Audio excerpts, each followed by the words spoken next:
시효. 가와바타 야스나리의 명작 이주의 무이에는 이런 내용이 들어있다. 그 내용을 그대로 인용하겠다. 당시에 나는 20살, 고등학교 모자를 쓰고 스친 듯한 흰 무늬가 있는 감색 옷감으로 지은 기모노에다가 학가마를 입고 학생 가방을 어깨에 메고 있었다. 혼자서 2주 여행을 떠나 나흘째 되는 날의 일이었다. 휴젠사 온천에서 하룻밤을 묵고 유가시마 온천에서 이틀밤을 묵고 그리고 후방나무로 만든 높은 나막신을 신고 아마기에 올라온 것이었다. 이런 내용이 들어있다. 이 작품이 1926년에 쓰여졌다는데 마침 이 무렵에 나도 아마기를 넘었었다. 아마기를 넘은 것은 그때가 처음이었는데 30여 년 전이다.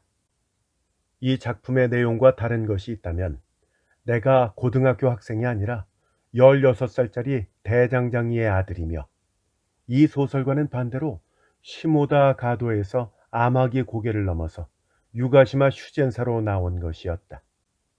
그리고 후방나무로 만든 높은 나막신이 아니라 맨발이었다. 어째서 맨발로 걸었는가 하는 것은 나중에 설명할 것이다. 물론 하카마는 입지 않았지만 나도 스친 듯한 흰 무늬가 있는 감색 옷감으로 지은 기모노를 입고 있었다.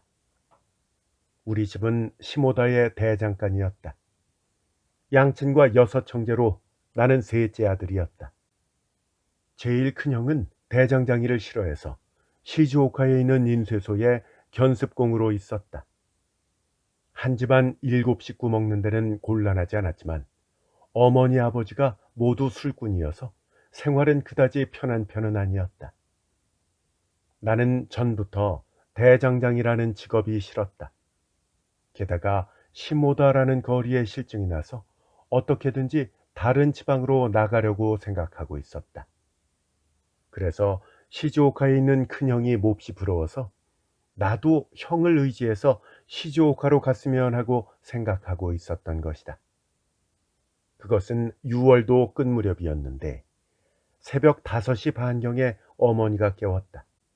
그렇지만 나는 언제나 그랬듯이 몹시 잠이 와서 언제까지나 베개에서 머리가 떨어지지 않았기 때문에 어머니에게 심한 꾸지람을 들었다. 그래서 평소부터의 희망을 결행할 생각이 들어서 감색 기모노를 입고 밑바닥에 삼으로 엮은 집신을 신고 16전의 돈을 허리띠에 감고 그 길로 집을 나섰다. 내 생각으로는 시즈오카까지 노숙하며 걸어가면 16전으로 도중의 음식비는 족할 거라고 생각했던 것이다. 나의 가출은 그렇게 시작되었다. 비가 올 것처럼 검은 구름이 겹쳐진 날로 매우 무더웠다. 나는 평소에 시모다에서 그 정상을 바라보면서 언제쯤 저 아마기의 산을 내 발로 넘을 것인가 하고 생각을 해왔기 때문에 매우 기뻐졌다. 이 산을 넘어가면 나의 자유로운 천지가 넓게 펼쳐져 있을 것처럼 생각되었다. 출발한 맨 처음 무렵의 내 다리는 가벼웠다. 그러나 아마기의 터널까지의 길은 멀었다. 구불구불한 오르막길이 언제까지나 계속되고 있다.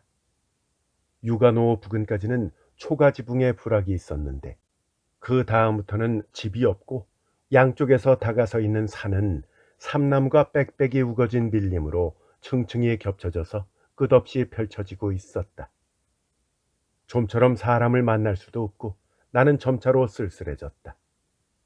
고개의 터널 입구에 서서 뒤를 돌아다 보니까 시모다는 비스듬히 기울어 떨어진 원시름 저 멀리 아래쪽 끝에 모래알을 모아놓은 것처럼 가까스로 보일 뿐이었다. 터널을 빠져나가자 다른 경치가 전개되어 있었다. 밀림에 덮인 산이 겹겹이 겹쳐진 것은 다름이 없었지만 풍경의 양상은 전혀 나한테는 낯선 것이었다. 아득한 아래쪽 산 사이로 올라오고 있던 흰 길도 산기슭에 붙어있는 조그마한 인가가 모여있는 모습도 나한테는 그전에 본 적이 없는 엄한 모습으로 보였다. 나는 다른 나라, 타국을 느꼈다. 공기까지도 다른 것이다. 16살짜리인 나는 처음으로 타국에 발을 들여놓는 그런 공포를 느꼈다. 그래도 나는 터널에서 한 10리가량 유가시마 쪽으로 향해 내려갔다. 그때 보자기에 싼 큼직한 네모난 짐을 등에 진 사람이 나를 쫓아왔다. 어이, 도령, 어디까지 가? 이렇게 묻기에 나는 시즈오카까지 간다고 했더니 그는 눈을 휘둥그렇게 떴다. 그 사람은 과자 장수였다. 나는 배가 고팠기 때문에 그의 등에 진 짐 속에 있는 빵을 오전어치 사서 먹었다. 내 허리띠에는 이제 돈이 11전이 되었다. 그 과자 장수와는 산본마스라는 곳까지 함께 갔는데 과자 장수는 그곳에 볼 일이 있다고 하면서 헤어졌다. 나는 또 혼자가 되어 걸었다. 점점 쓸쓸해져서 나는 말없이 집을 뛰쳐나온 것을 후회하기 시작했다. 알지 못하는 고장과 알지 못하는 사람들만이 있는 속으로 혼자 돌입해 갈 일이 어쩐지 두려워졌던 것이다. 이래 가지고서는 도저히 시즈오카까지 갈 용기가 없었다. 그러자 뒤에서 또다시 큼직한 짐을 짊어진 사나이가 뒤따라왔다. 그 사람은 옷감 장수였다. 이봐 젊은이, 어디까지 가? 그도 역시 이렇게 묻기에 시즈오카라고는 하지 않고 슈젠사까지 간다고 말했다. 그러자 옷감 장수는 그렇다면 도중까지 함께 가자고 했다. 30살가량 돼 보이는 옷감 장수와는 걸으면서 여러 가지로 이야기를 했다. 나는 그 옷감 장수가 어쩐지 믿음직스럽게 생각되었기 때문에 나 자신의 본심을 털어놓았다. 그러자 옷감 장수는 세상 일이란 여러 가지로 괴로운 것이라는 말을 했다. 사람이란 무서운 것이니까 충분히 조심해야 한다고 일러주었다. 나는 세상을 두루 돌아다니며 장사를 하는 옷감 장수이고 보면 그 말은 틀림없다고 생각되었으며 또 내 자신이 생각하고 있던 것과 일치했기 때문에 더욱더 시즈오카로 갈 용기가 없어졌다.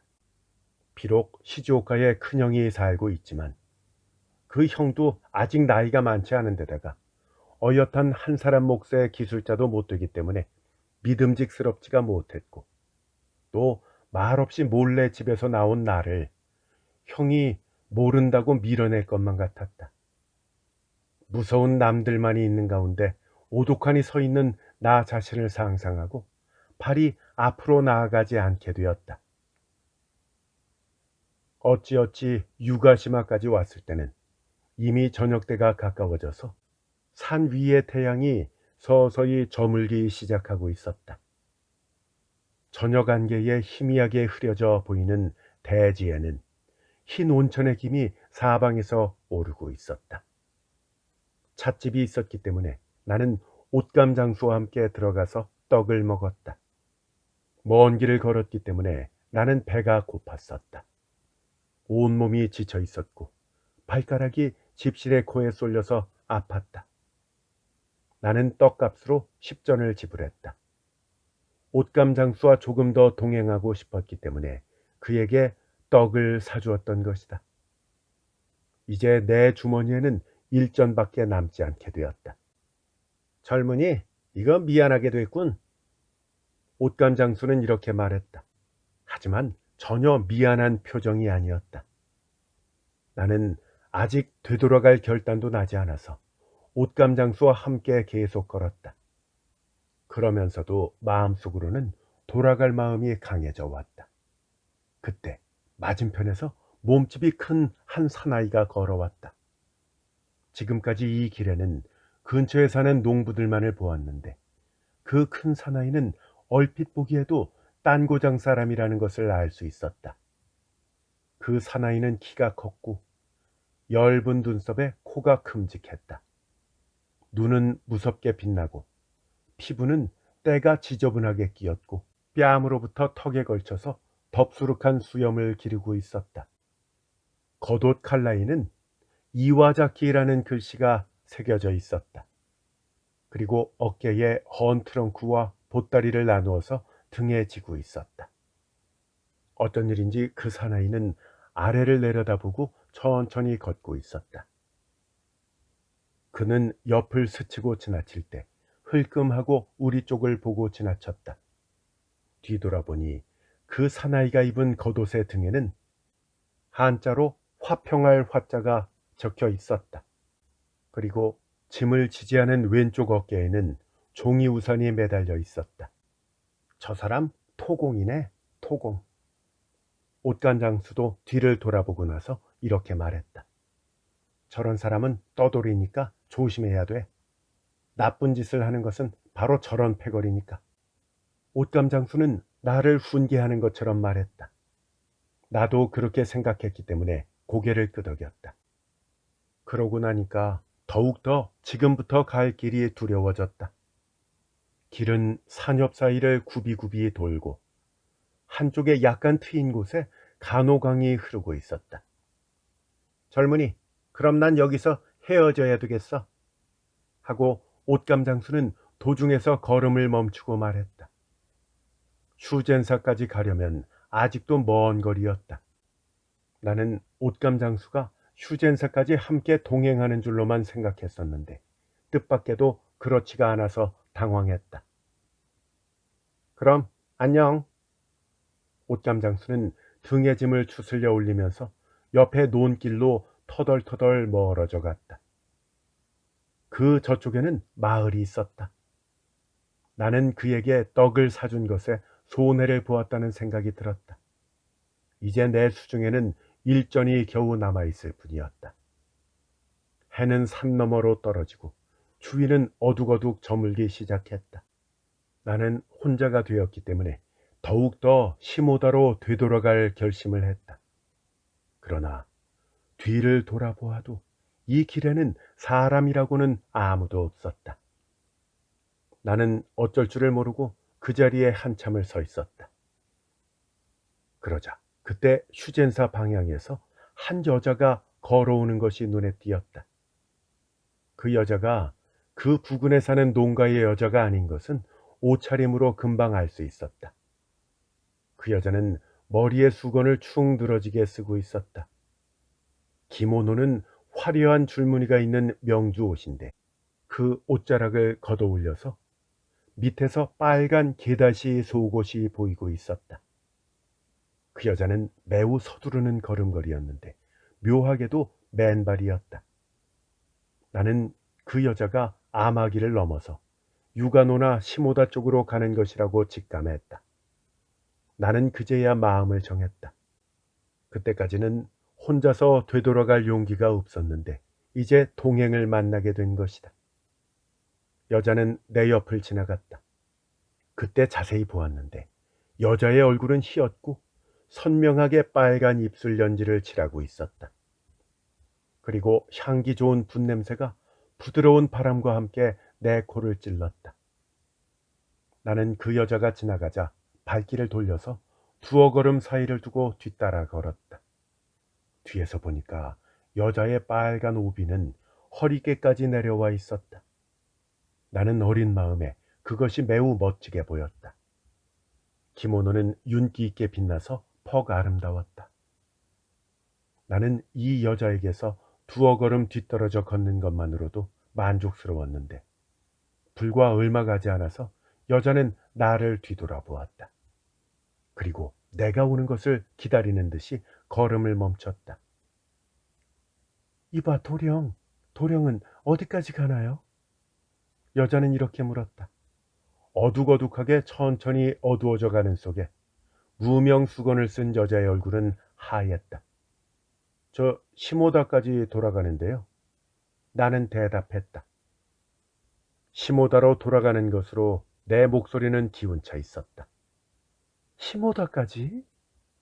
여자는 잠깐 내 얼굴을 빤히 응시하는 듯한 눈초리였다. 눈동자가 새카만 아름다운 얼굴이었다. 그렇다면 잘 됐네. 시모다까지 우리 함께 가기로 해요. 그 여자는 이렇게 말했다. 나는 내 얼굴이 붉어지는 것을 느꼈다. 나는 그 여자와 나란히 걸었다. 분 냄새가 끊임없이 내 코를 찔렀다. 왠지 여자는 걸음을 서두르고 있었으므로 나도 그의 보조를 맞춰야만 했다. 시모다까지 여기서 몇 리나 될까? 여자가 이렇게 물었다. 목소리는 약간 쉰 듯했지만 말의 어조는 부드러웠다. 한 100리는 될 거예요. 나는 이렇게 대강 짐작으로 말했다. 100리? 여자는 이렇게 말하더니 그렇다면 오늘 밤 안에는 도착하지 못하겠네요. 이렇게 중얼거리는 것처럼 말했다.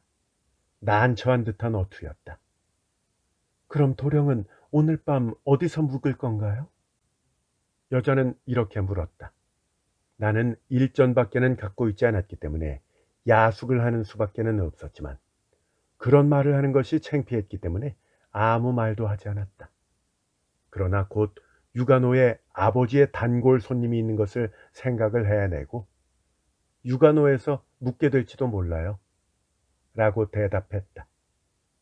그래요? 그렇다면 좋겠네. 여자는 내 대답을 듣자 이렇게 말했지만 자신의 곤란한 점이 해결되기 바랄 수 없다는 듯이 그다지 마음이 내키지 않는 말투였다.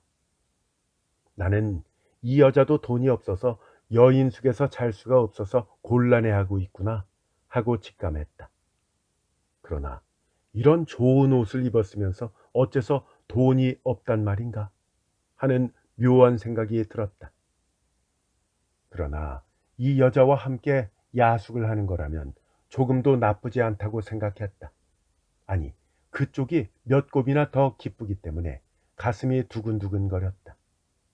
그러나 물론 이런 생각을 입 밖에 내 말할 수는 없었다. 여자와 나는 이야기도 하고 말없이 걷기도 했다. 여자는 이따금 뒤를 돌아보았다. 나는 여자가 아직 청소년인 나만으로는 마음이 놓이지 않는가 하고 생각했다. 우리 뒤에는 사람 그림자도 보이지 않았고 길 양쪽에 산목이 있는 밀림은 어두움에 쌓여가고 있었다. 길의 모습만이 희끄무레하게 남아 있었다. 여자는 여러 가지 이야기를 했다. 내 나이를 의식한 화제였기 때문에 하찮은 내용이었지만 그 달콤한 듯한 어투는 내 귀를 간지르는 듯한 쾌감을 주었다. 그것은 지금까지 내가 들어본 적이 없는 그런 목소리였다. 나는 유가시마 저쪽까지 갔다가 되돌아오기를 잘했다고 생각했다. 그렇지 않았다면 이 여자와 동행할 수는 없었을 것이다. 날이 저문 아마기의 산길을 이 아름다운 여자와 단둘이 걷는다고 생각하자 내 가슴 속에는 새콤달콤한 것이 가득 찼다. 여자가 서둘러서 걷고 있는 바람에 내 발은 그 걸음을 따라가느라고 발가락이 아프기도 해서 점점 더 자꾸만 늦어지곤 했다. 그러자 여자는 내 발을 보고 도령, 집신을 벗고 맨발로 걸어봐요. 이렇게 말했다. 맨발로 걷는 게 피로가 덜하거든요. 돌멩이가 있는 곳에서만 집신을 신으면 집신도 오래 신을 수 있어서 더 좋아요. 여자는 이렇게 말하며 자신의 집신은 오비에 넣어두었다고 덧붙였다. 그러면서 등을 두드려 보였다. 과연 그럴듯한 생각이라고 나는 감탄해서 얼른 내 집신을 벗어 해고오비 사이에 찔렀다. 그러자 발바닥이 선뜻해서 기분이 좋았고 발가락의 아픔도 느끼지 않게 되었다. 그러나 그것보다도 여자와 마찬가지로 맨발로 걷고 있다는 생각이 들자 더 기뻤다. 그렇게 한참을 가다가 앞쪽에서 가는 한 몸집 큰 남자의 모습을 보았다. 나는 곧 그 사람이 누군가를 알 수 있었다. 어깨에 나누어진 헌 트렁크가 보이고 한쪽 어깨에 우산을 매달고 있었다. 겉옷 등에는 한자로 화평할 화자 표시가 있었다. 사나이는 천천히 고개의 언덕길을 올라가고 있었다. 사나이의 걸음이 느려서 우리가 따라붙은 모양이었다. 사실 나는 우리가 이렇게 서둘러서 걷는다면 이 토공을 만나게 될지도 모른다는 불안감이 들었었다. 그런데 정말로 이 토공을 따라붙게 된 것이다. 저 사람은 누굴까? 여자는 잠깐 발걸음을 늦추어 토공의 뒷모습을 뚫어지게 응시했다. 여자의 목소리에도 불안감이 떠도는 것처럼 생각되었다. 아, 저 사람이요? 떠돌이 토공이에요. 나는 이렇게 말했다. 옷감 장수의 말이 생각나서 빨리 그의 곁을 빠져나가 이 여자와 함께 뛰어야 되겠다고 생각했다. 만약 그 토공이 이 여자한테 나쁜 짓을 하려고 하면 나는 여자를 지킬 작정이었다. 나한테는 그런 각오가 돼 있던 것이다. 그곳은 터널 입구가 멀리 보이는 곳이었다. 그런데 여자는 갑자기 나를 향해서 도령, 안 됐지만 먼저 가요. 이렇게 말했다. 그래서 나는 깜짝 놀랐다. 어안이 벙벙해 있자. 나 저 사람한테 볼 일이 있으니까 좀 시간이 걸릴지도 몰라. 그러니까 먼저 가요. 이렇게 거듭 말했다. 나는 이 여자가 저 토공한테 어떤 볼 일이 있는지 이상하게 생각되는 것보다도 먼저 옷감 장수가 나쁜 짓을 하는 놈은 저런 패거리다 하던 말이 불쑥 생각났다. 하지만 그렇다고 해서 위험하니까 그만두는 게 좋겠어요 라고 말린다는 것은 그 당시 나한테는 불가능한 일이었다. 나는 가슴을 두근거리며 겨우 그럼 여기서 기다릴게요 라는 말만 중얼거릴 뿐이었다. 그러자 여자는 뜻밖에도 갑자기 나를 노려보았다. 기다리지 않아도 좋으니까 도령은 빨리 먼저 가시라고요. 목소리는 지금까지와는 딴판으로 약간 거칠어졌고 야단을 치는 듯한 어조였다. 나는 그래서 또다시 놀랐다. 여자는 그러는 내 얼굴을 보고 약간 목소리를 부드럽게 해서 저 사람한테 꼭 할 이야기가 있어요. 그러니까 먼저 가요. 이야기가 끝나면 도령을 따라 붙을 테니까요. 하고 다시 정다운 눈빛이 되었다. 어두움 속에서도 수건을 쓴 여자의 얼굴은 벚꽃처럼 희었다. 나는 고개를 끄덕였지만 갑자기 실망하고 말았다. 무언가 마음속에서 큼직한 덩어리가 빠져나간 것 같았다. 만약 내가 16살이 아니고 그리고 상대가 22서너 된 여자가 아니었다면 필시 나는 항의했을 것이다. 나는 뒤로 따라 붙을 테니까 하는 그 여자의 말을 믿고 기대하면서 터덜터덜 어두운 언덕길을 올라갔다. 걷기 시작할 때 여자는 내 어깨를 뒤에서 가볍게 밀어내는 것처럼 두드렸다. 나는 곧 짐을 진 토공의 옆을 지나쳐서 앞으로 나아갔다.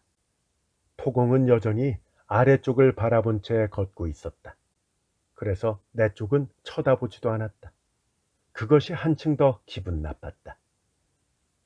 무서워서 줄다름으로 뛰어가다가 뒤를 돌아보니까 그 여자가 토공과 무언가 이야기를 하고 있는 것이 보였다. 흰 수건과 빨간 오비가 어두운 나무숲을 배경으로 해서 뚜렷하게 보였다. 나는 그대로 걸어서 터널 속으로 들어갔다. 그런 다음 가까스로 유관호 부근의 불빛이 아래쪽에 반짝거리는 것이 보이는 한쪽 옆으로 나왔다. 강의 물소리가 들리고 있었는데 그것은 간호강이 아니라 내가 있는 시모다 쪽으로 흐르는 혼다니 강이었다. 나는 여자가 뒤로 따라 붙겠다고 하던 말에 기대를 걸고 될 수 있는 대로 천천히 걸었지만 끝끝내 그 여자는 오지 않았다. 나는 그 이튿날 부모가 있는 시모다의 집으로 돌아갔다. 어머니는 내가 만 하루 동안 없었기 때문에 걱정을 하다가 내 얼굴을 보자마자 울음을 터뜨리고 말았다. 그로부터 30여 년이 지났다. 나는 현재 시즈오카 현 서쪽에 있는 중도시에서 인쇄업을 경영하고 있다.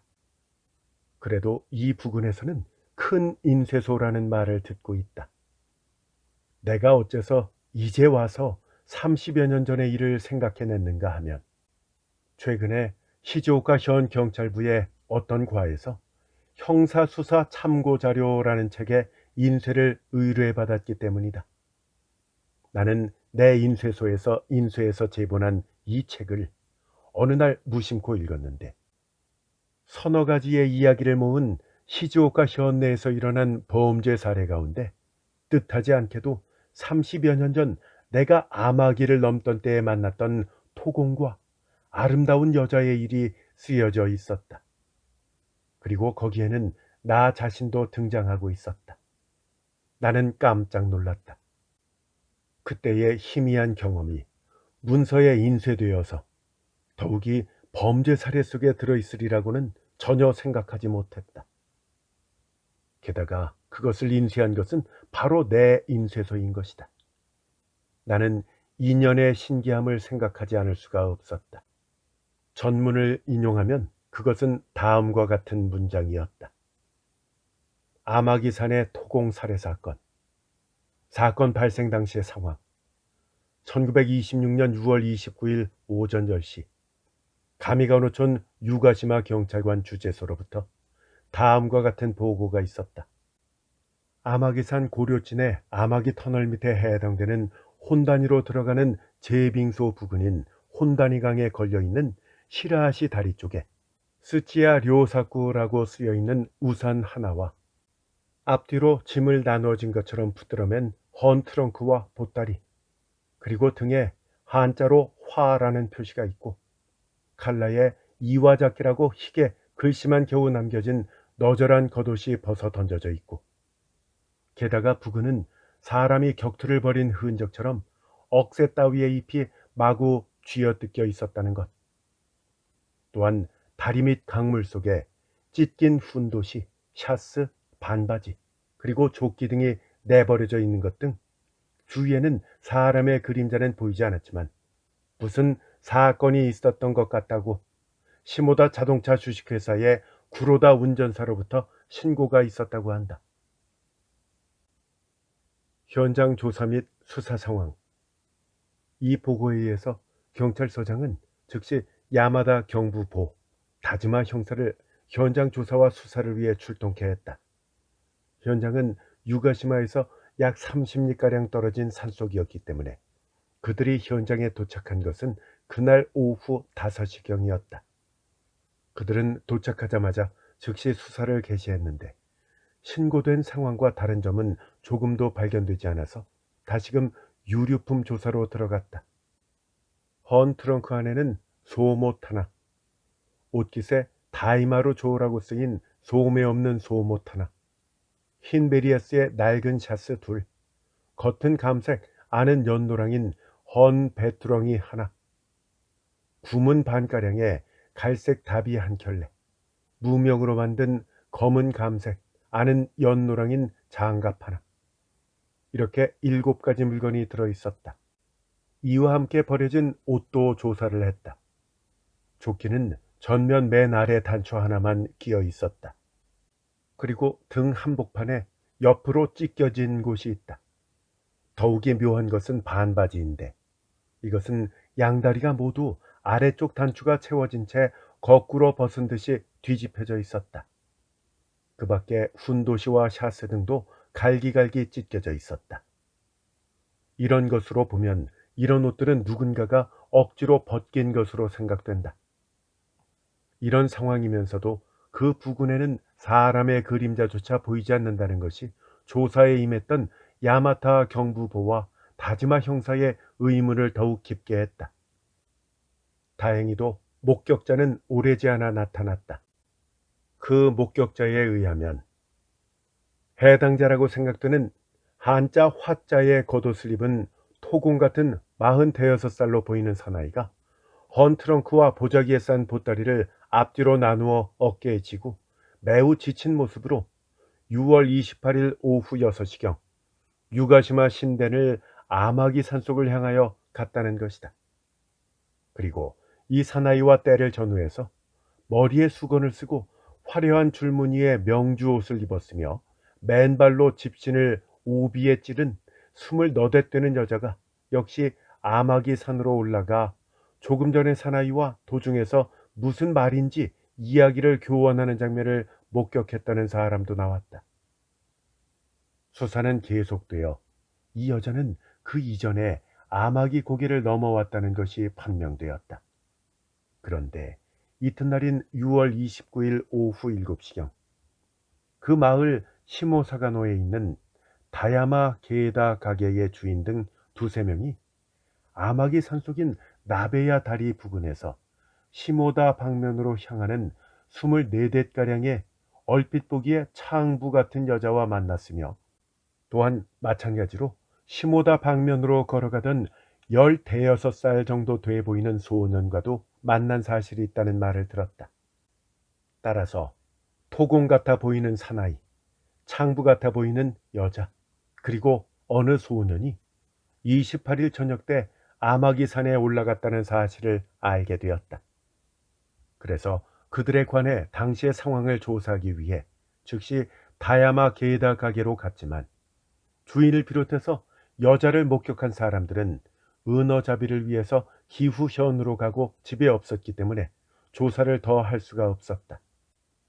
수사진은 다시 아마기 고개 부근의 빈집과 초소, 기타 온갖 장소를 조사하게 되었는데 그 결과 범행 장소로 생각되는 시라시 다리 부근에 있는 얼음 창고 속에 맨발로 들어간 것처럼 톱밥 위에 새로운 발자국이 나 있는 것을 발견했다. 그 발자국은 불과 구문 반가량의 작은 것이었는데 그 창고에는 아직도 다소의 얼음이 저장되어 있었기 때문에 창고 안의 차가움으로 미루어서 여기서 하룻밤을 지내기에는 견디기 어렵다는 의견을 말하는 자도 있었다. 얼음 창고 안에 들어가는 사람은 반드시 다비 신발을 신는 것이 보통이다. 맨발로 들어가는 일은 거의 없을 것이다. 라는 의견이었다. 그렇다면 톱밥 위에 있는 구문 반가량의 작은 발자국은 누구 것인가? 구문 반이라면 여자의 발이다. 그런데 명주 옷을 입고 아마기 산으로 향한 여성이 맨발이었다고 한다. 이 여자가 시라시 부근에서 토공 같은 사나이와 다툰 끝에 사나이를 살해하고 그 얼음 창고에서 하룻밤을 새운 뒤 아침 일찍 사람의 눈을 피해 고개를 넘은 것이 아닐까. 설사 그 여자가 범인은 아니라고 할지라도 불과 20걸음밖에 떨어져 있지 않은 이 얼음 창고에 있었다면 그 흉행의 상황은 모르더라도 살해될 때의 비명 혹은 구원을 청하는 외침소리는 못 들었을 리가 없다.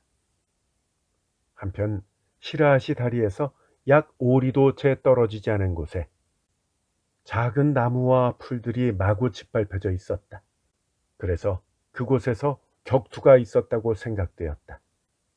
이 상황으로 보아서는 범인이 여기에서 격투 끝에 토공을 살해해서 옷을 벗긴 다음 짐을 옮겨다가 시라시 다리 부근을 흉행의 현장인 것처럼 위장하기 위해 짐을 거기에 내던지고 입었던 옷은 강물 속에 던진 것이 아닌가 추측되었다. 그래서 수사진은 이곳에 대해서도 면밀한 조사를 시행했다. 먼저 지면에 나 있는 발자국부터 조사를 착수했지만 이때는 이미 밤 11시였고 하필 그때 시작한 비가 더욱 억수같이 퍼붓기 시작해서 조사는 이튿날 아침까지 중지해야만 했다. 억수 같은 비는 밤새도록 계속 퍼부어 하천에 홍수 소동까지 일으켰지만 야마다 경부보는 소방원 30명과 함께 이튿날 아침 일찍 다시 아마기 산으로 올라갔다. 한편 유가시마 방면에서 토공 같은 사나이를 보았다는 목격자의 말에 의하면 그 사나이는 키가 5자 7, 8치, 얼굴빛은 검었고 머리를 짧게 깎았으며 눈과 입이 약간 크고 납작하고 큰 코, 그리고 눈썹이 엷었다고 한다. 이 인상을 유일한 단서로 해서 그 마을 부근 일대를 수사했다. 피해자 수사. 아마기 산속에서 억수같이 쏟아지는 비를 무릅쓰고 다수의 소방원의 응원을 얻어 면밀한 대수사를 폈지만 끝내 아무 데서도 발견되지 않았다.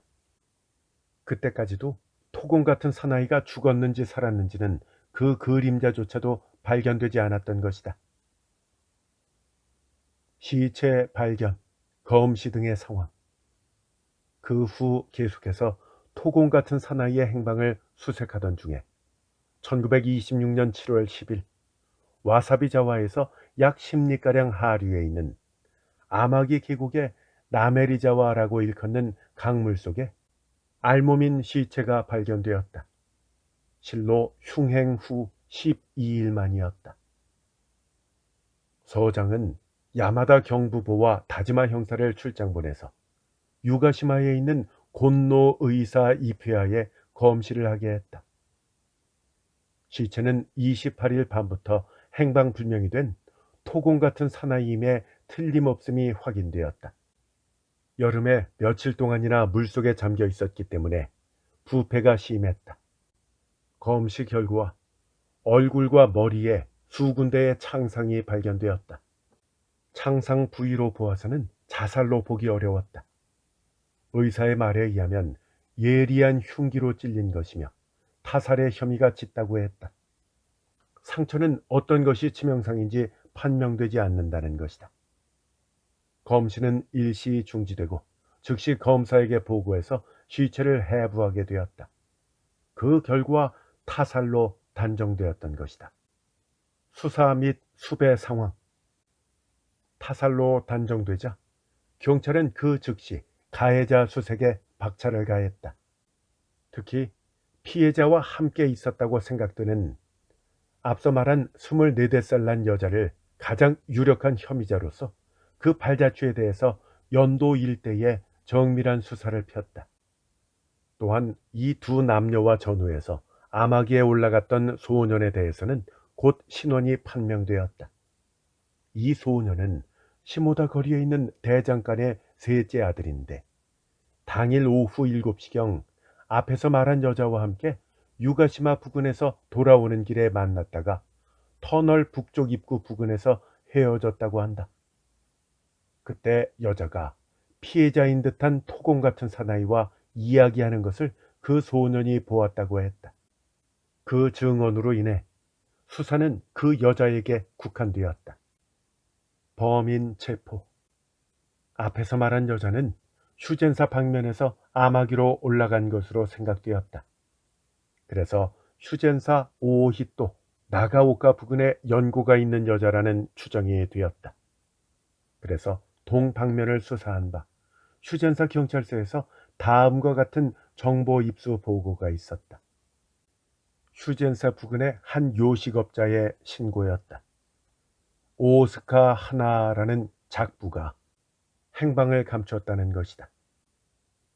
오스카 하나는 23살인데 6월 28일 오후 2시경에 집을 나가서 행방을 감추었다 한다.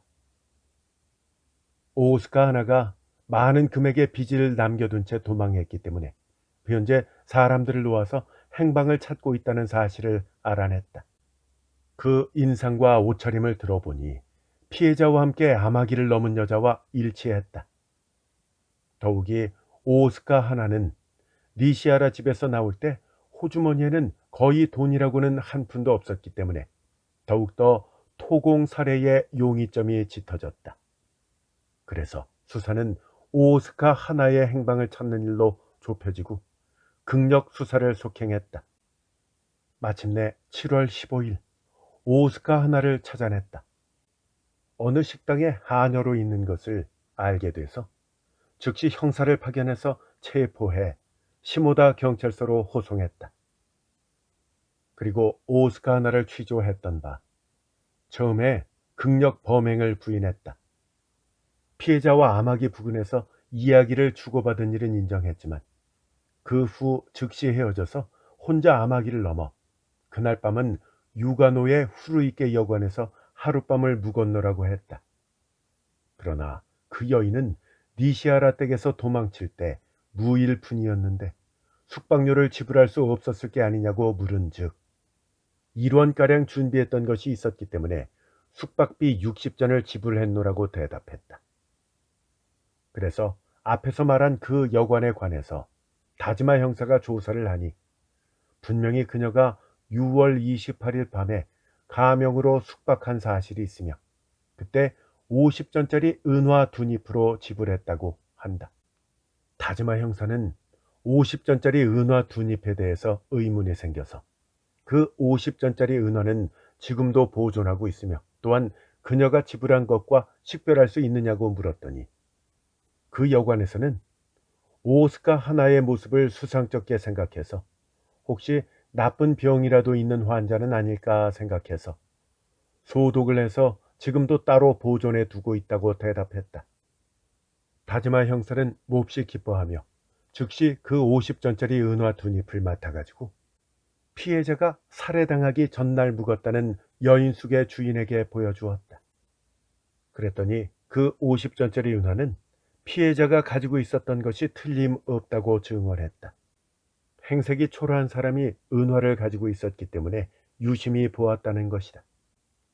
여기서 오스카 하나가 피해자로부터 50전짜리 은화 한 잎을 빼앗은 것은 틀림없는 일이 되었다.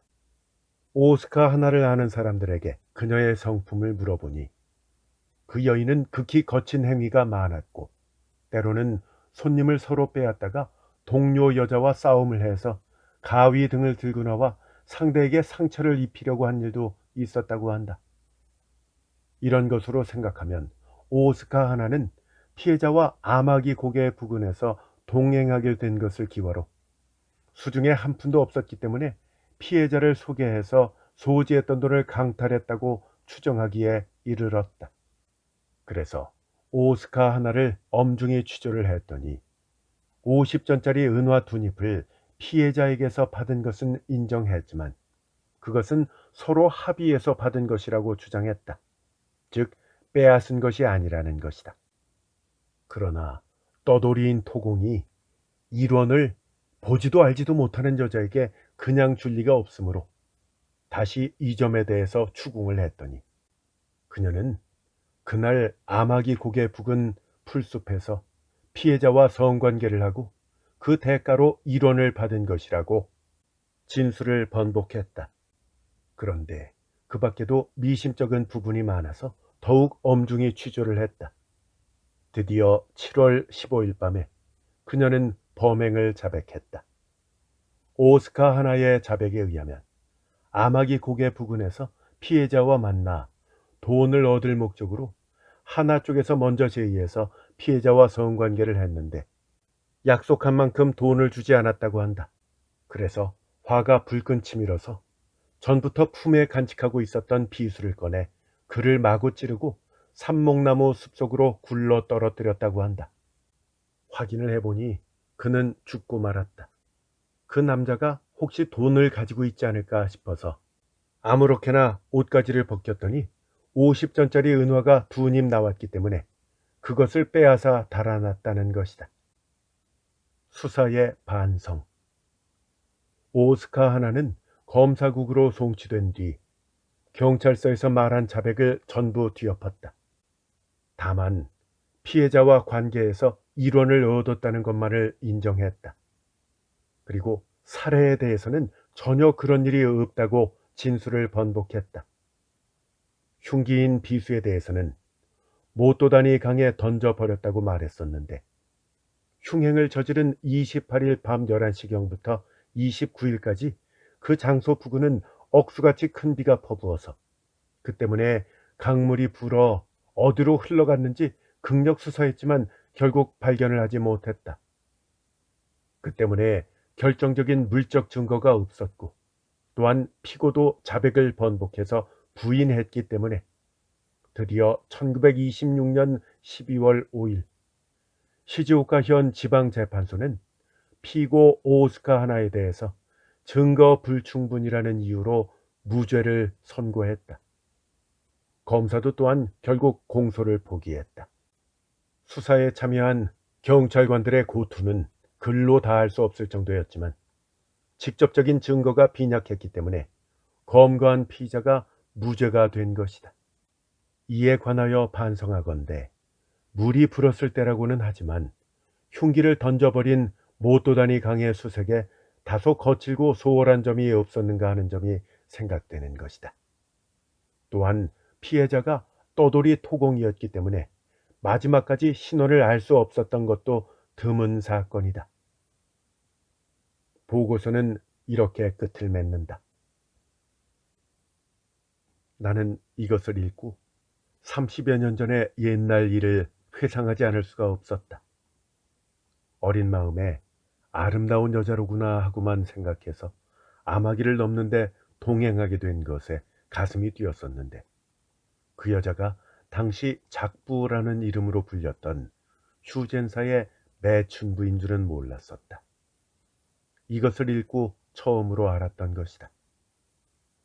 이 책에 나오는 소년이란 물론 나였다. 지금 생각하니 집으로 돌아온 이튿날 시모다 경찰서에 형사가 2명이 찾아와서 나에게 여러 가지 질문을 하고 갔던 것으로 기억한다. 어머니가 옆에서 걱정스러운 표정을 하고 있던 것도 생각난다. 형사가 찾아왔다는 사실만으로도 어머니는 공포를 느꼈었던 것이다. 나는 내 손으로 인쇄한 이 책을 무심코 읽고 우연히 아득한 소년 시절에 아마기를 넘던 기억이 새삼 떠올랐다. 터널을 저쪽으로 넘은 낯선 타국, 유가시마의 도중까지 동행했던 과자 장수와 옷감 장수, 짐을 앞뒤로 나누어지고 우산을 어깨에 얹은 채 터벅터벅 걸어오던 몸집 큰 토공, 아름다운 기모노를 입은 젊은 여자, 분 냄새와 부드러운 목소리, 어둑어둑하게 저물어가는 아마기의 산속, 그 속에 조그마하게 떠오른 밭꽃 같은 여자의 얼굴. 나는 이것을 읽고는 3, 4일 동안 일이 도무지 손에 잡히지 않을 정도로 멍했다.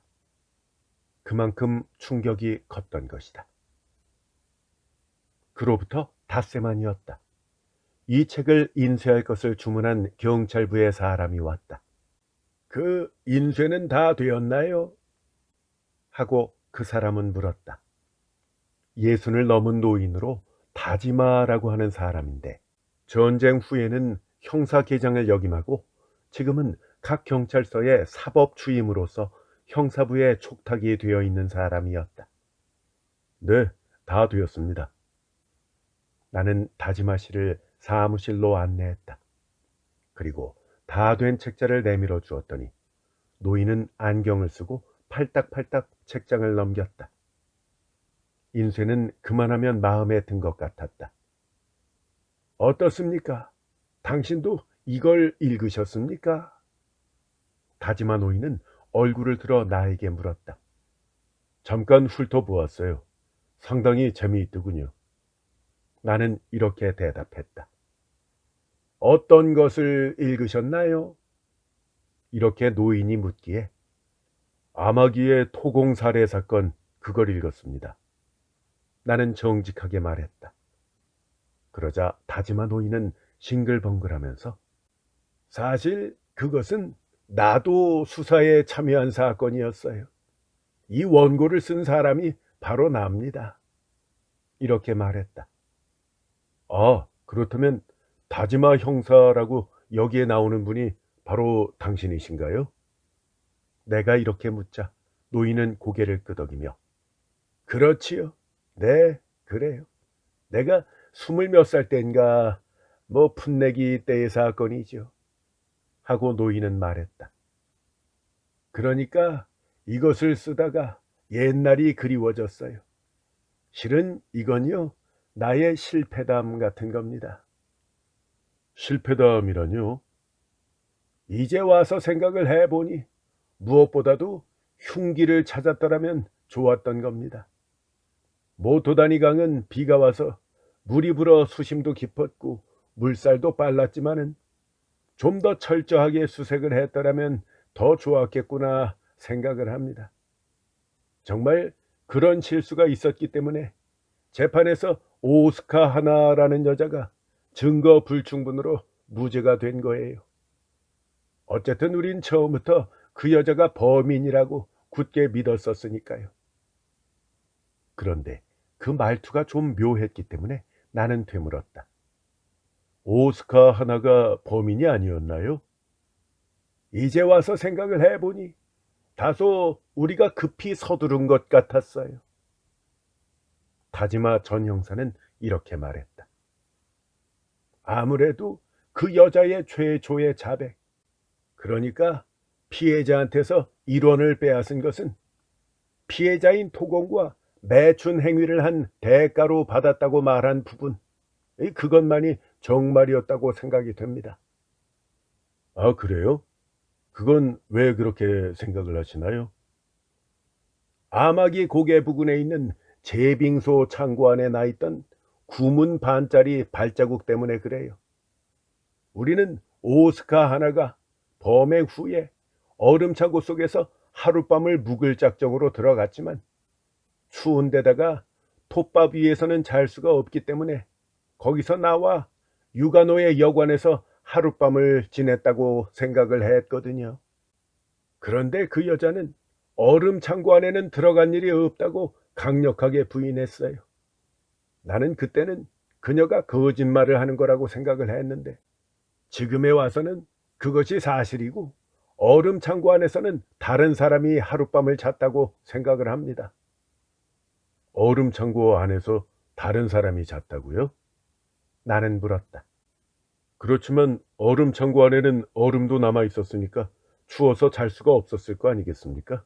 게다가 톱밥도 젖거나 했을 테니까 도저히 몸을 누일 수가 없었을 텐데요. 허허, 생각이 참 잘 도시네요. 노인은 내 얼굴을 보고 말했다. 네, 뭐 그것쯤은 상상할 수가 있으니까요. 나는 다소 당황해서 말했다. 아니요, 바로 그대로입니다. 늙은 형사는 또 고개를 끄덕였다. 오스카 하나를 조사를 해보니까 다비는 틀림없이 구문 발 사이즈가 그렇다는 거죠. 그리고 맨발로 아마기를 걸었어요.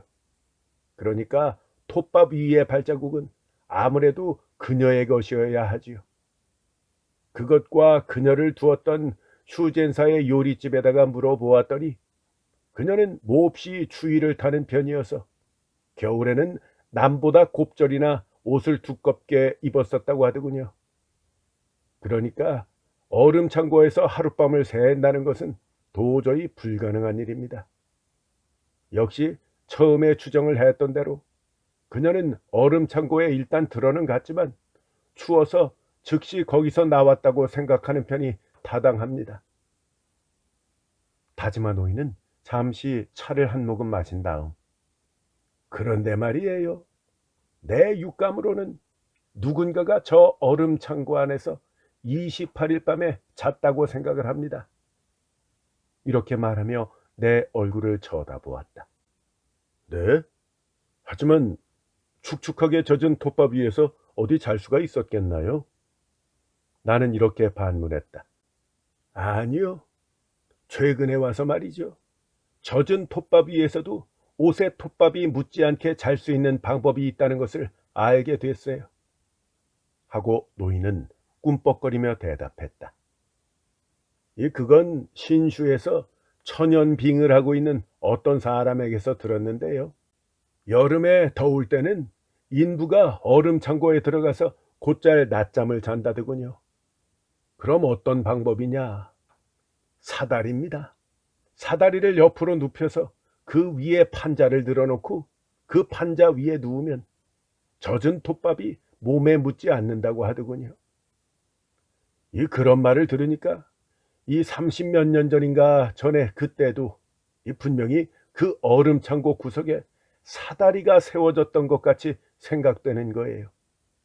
그것만 빨리 깨달았다면 그 사건도 다른 방향으로 해결됐을지도 모르죠. 다른 방향으로 해결이 된다면 네, 누군가가 28일 밤에 얼음 창고에서 잤다는 말입니다. 범행이 그 부근에서 행해졌으니까 틀림없이 피해자의 비명이나 소동을 일으킨 소리를 들었을 겁니다.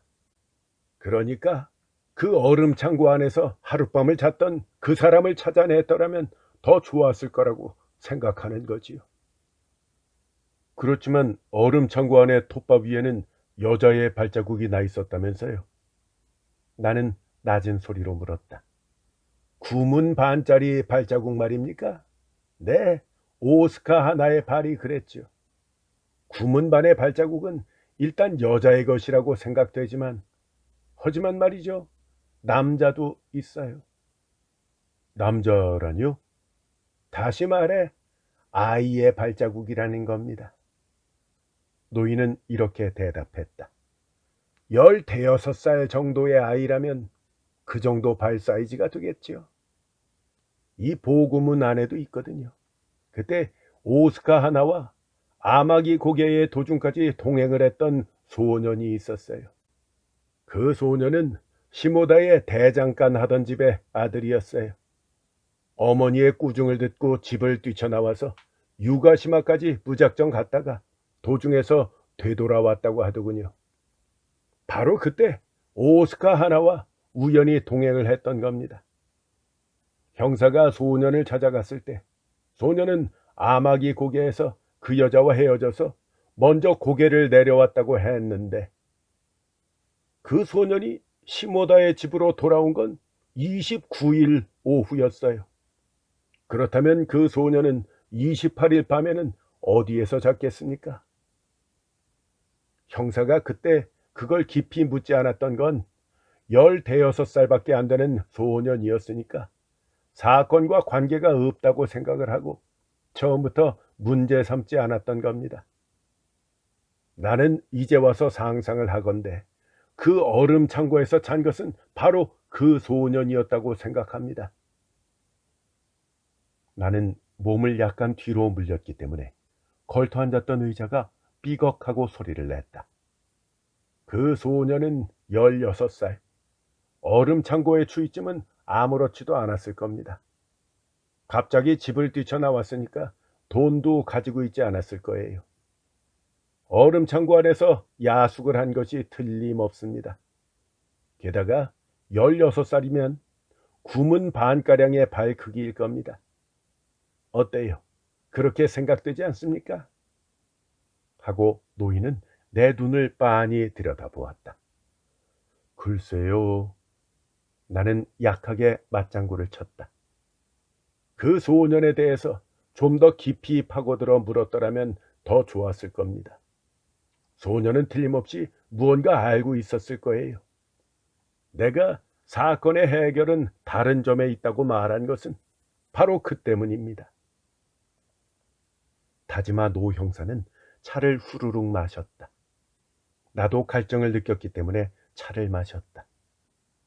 우리 두 사람은 차 마시는 소리를 냈을 뿐 한동안 잠자코 있었다.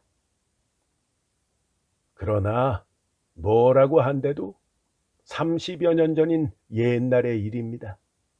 설사 범인을 지금쯤 알았다 해도 옛날에 이미 시효가 지나버렸으니까 어쩔 수도 없어요. 살인 공소시효가 15년이니까 그 배 이상의 세월이 지난 셈이지요. 그럼 형사님은 이 원고를 쓰실 때 시모다에도 조사를 하러 가셨었나요? 나는 침을 삼키고 나서 물었다. 네, 갔었지요. 이걸 쓰려다가 문득 지금의 그 의문이 머리에 떠올랐던 거예요. 30여 년 만이었습니다. 내가 시모다에 갔던 것은. 모든 것이 다 바뀐 것 같으면서도 생각했던 것보다 달라진 게 없더군요. 다만 시모다가 완전히 관광지가 되어 있다는 것과 사는 사람들이 모두 바뀌었다는 겁니다. 그 소년의 집은요? 나는 이렇게 물었다. 네, 가봤죠.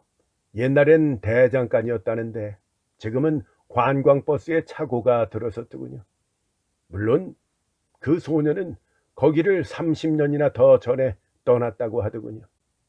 다지마 노인은 그렇게 말하고 참으로 긴 이야기를 했다는 듯이 일어나서 주문한 것을 즉시 가져다 달라고 했다.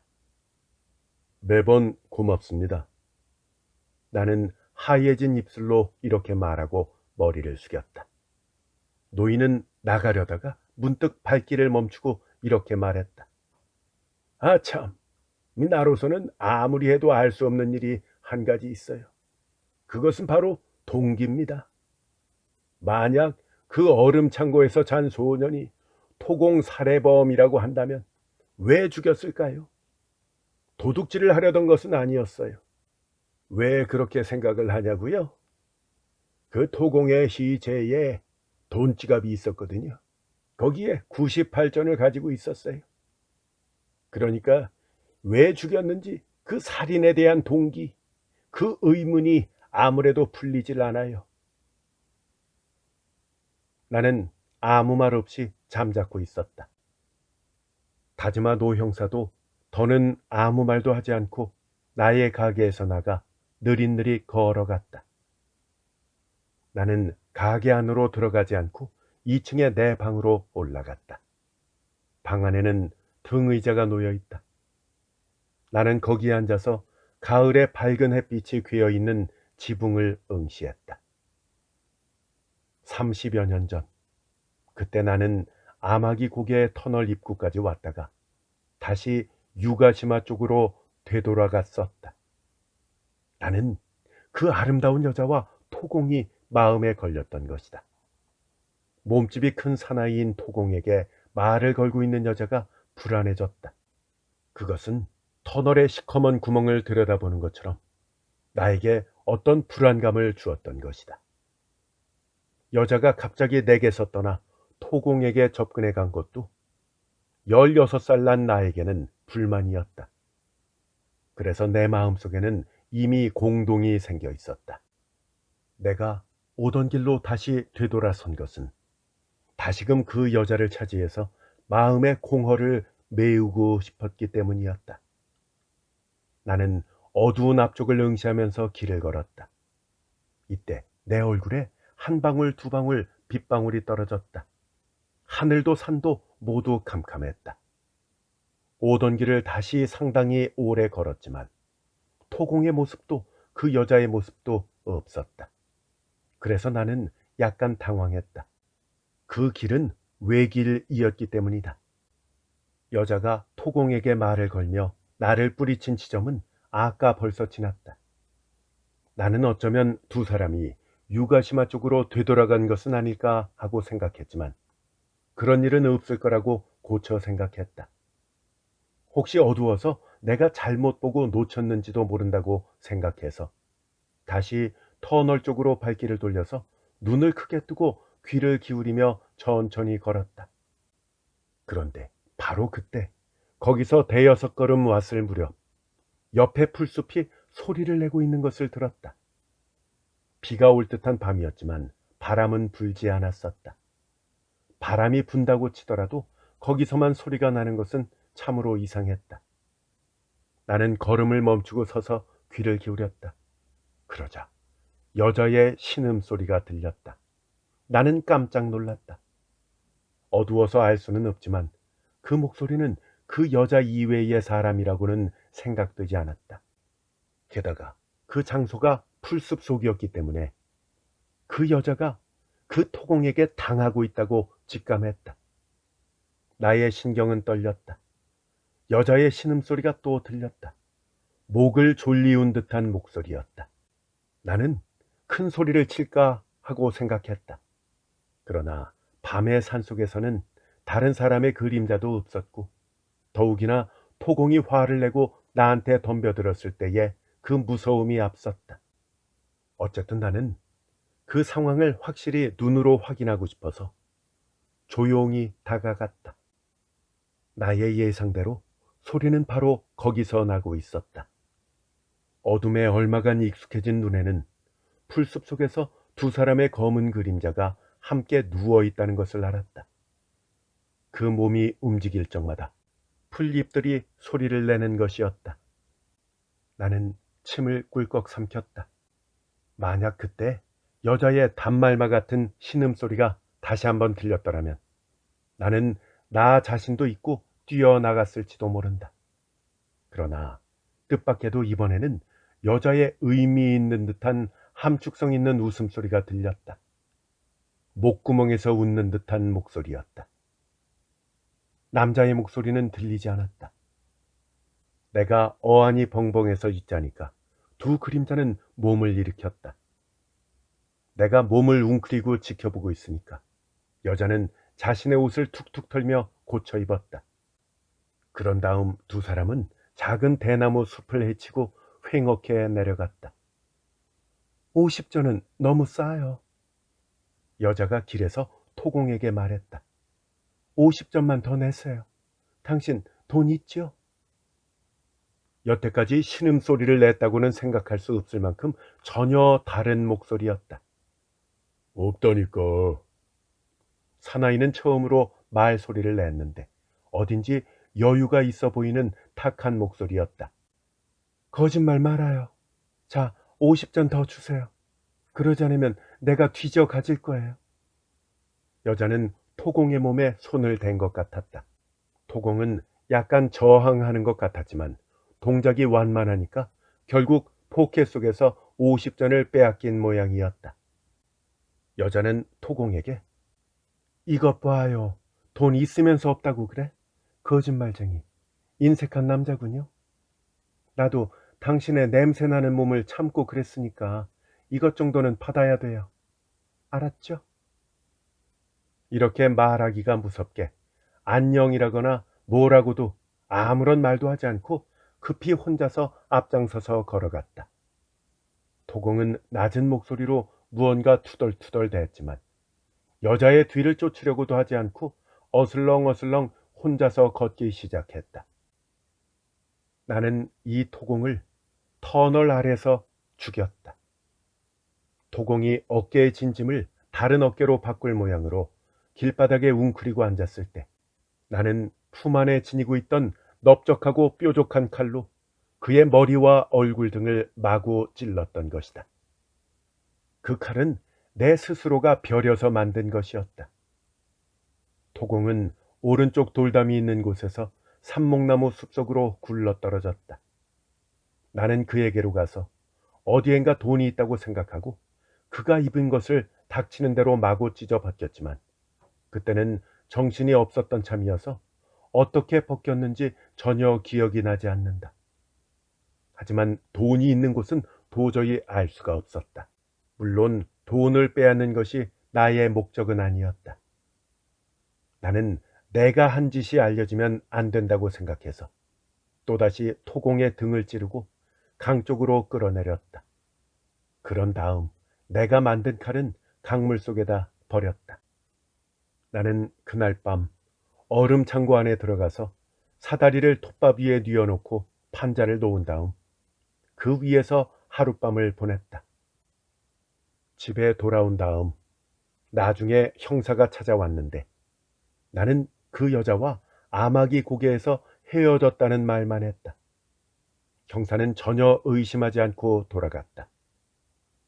나는 왜 토공을 죽일 생각이 들었을까?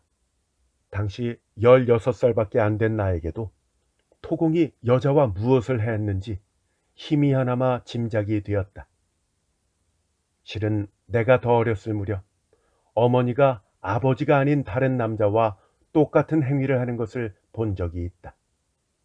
나는 그때 그것을 생각해내고 자신의 여자를 토공에게 빼앗긴 듯한 마음이 들었던 것이다. 다지마 노 형사는 그때의 소년이 나였음을 알고 있다. 30여 년 전의 나의 행위는 이미 시효가 지나 있지만 나의 지금의 충격은 죽을 때까지 그 시효와 관계없이 영원히 사라지지 않을 것이다.